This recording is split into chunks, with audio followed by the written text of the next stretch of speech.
Hello, I'm Sharon Drechsler, and I am here with Andy Pearson, who is founder of Aviawest in Canada.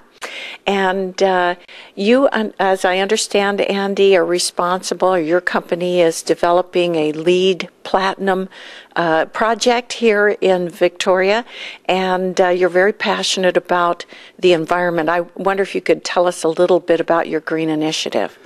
Yes, I can. I have been interested in the environment for most of my adult life, and we started with Pacific Shores back in 1991, and we instigated the first commercial recycling program in the district, and we composted everything, and so we have been really pioneers in the green movement.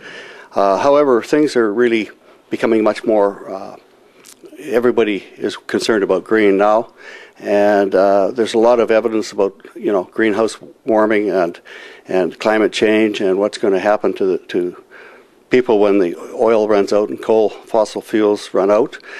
So part of the process, I wanted to build a LEED Platinum project, which will be, as far as I know, the first LEED Platinum project in the world.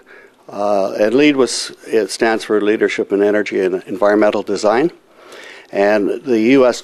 Green Building Council is the one that first started LEED, and now it's moved to BC and finally into Canada. So one problem with building a project that is, you're going for a certain designation, and it starts off as certified silver, gold, and platinum.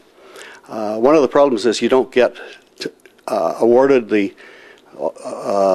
designation until you finish the project, and you have to get a certain number of points, and if you fall 1 point short, you'd be the top gold project instead of the platinum project. Dockside Green is a residential project in Victoria as well, and it has done all sorts of innovative processes, and we're trying to do the same kind of processes. They've gone a little further. They generate their own heat, and they sell it to a hotel down the street, and they also generate their own power from waste wood. So we didn't have a big enough site to really do those things, but we have all sorts of environmental initiatives that will make the building safer, more comfortable, much less energy, much less water, much reduced stormwater runoff. All the glass is fritted. The suites don't have air conditioning, which is a waste, but they will be within 1 to 2 degrees of the optimal temperatures. The glass is fritted glass. It's very high E glass. It's very expensive glass, but over the long term, if you reduce the cost of running air conditioning, you're reducing your carbon footprint, and you're also saving the end users the cost of buying that power. The site is was a contaminated, what they call a brownfield site. It was the home of the old General Hospital, and prior to that was a hospital run by the nuns back in the turn of the century. But the site was remediated, and there's a lot of things that may be counterintuitive about green, but high density is good. So and you get 1 point for having a higher density than normal with urban sprawl. You get more space because we create rooftop gardens that you can use, and on a small site that's important.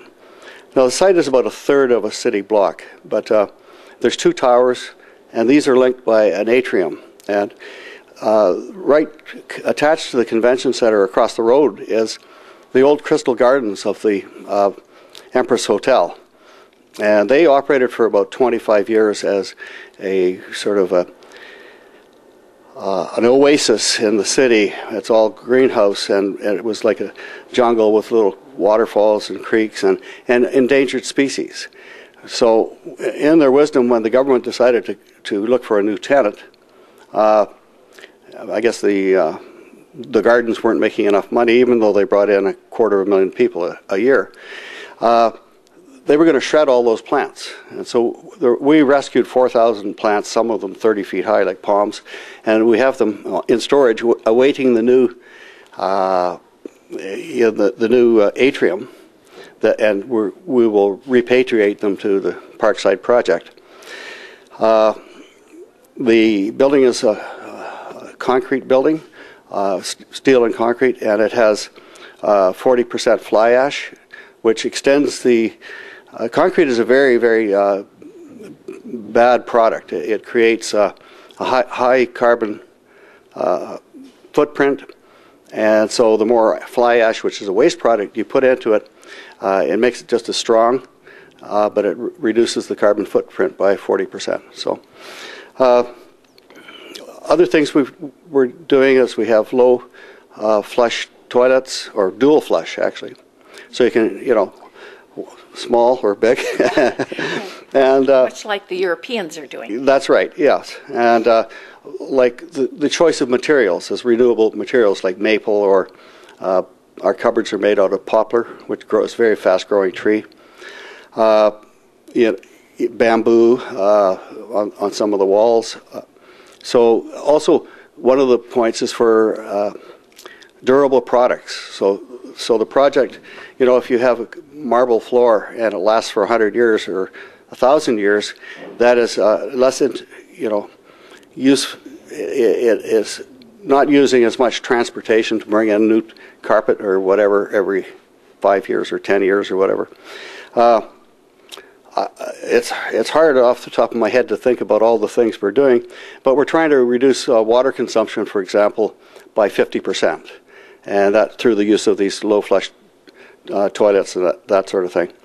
We also have all of the stormwater will be directed into a stormwater storage tank, and then it'll be used for irrigating the gardens. So that also saves on the amount of water that's going down the sewer line, which we pay not only for the water, but we pay for the sewage effluent. So if we can reduce that effluent by 50%, then our sewage bills will be half as big. So energy, we are looking to reduce the energy consumption of the whole building by groundwater geothermal heat pumps to by 45 or 50% of ASHRAE, which is a standard that basically says if you build a modern home today, that's about where they are measuring it from. And so we're basically cutting our energy consumption in half. So obviously that saves the people who will be moving in and using it a lot of money. I mentioned that we don't have any air conditioning, but that's countered by all of the windows and doors are operable. And the hallway has a negative pressure, so if you open a window, it'll suck the air through the unit. And Victoria is a very moderate climate anyway, but the engineering, the mechanical engineering is very, very high tech to make sure that the comfort levels are there. We don't have any formaldehydes or other things that I guess it's high VOC, where they give off gases, and a lot of people get asthma, or nowadays something like a quarter of the kids have asthma, which wasn't the case when I was young, even though I did have it myself. But so it's very important when people go into a unit that they're comfortable and that it doesn't have any of these gas emissions from carpets or whatever, and glues in the cupboards that are full of formaldehydes, which are carcinogenic, I guess. So, thank you very much. It's a pleasure to meet you, and nice congratulations to meet you too. on your project.